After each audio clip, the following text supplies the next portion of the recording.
Okay, now I'm just going to remove the potato batter from the food processor.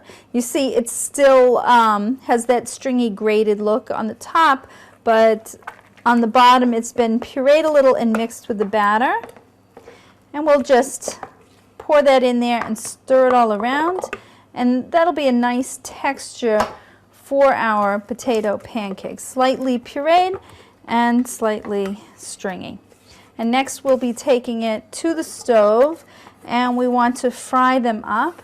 So you want to have a pan ready on the stove with about 1/4 inch of oil, and you want to heat that oil on a medium heat until it reaches about 375 degrees. Okay, you can also just test it with a little bit of the potato mixture to see if it's too hot or it needs to be heated up a little more. I'll show you over there in just a second.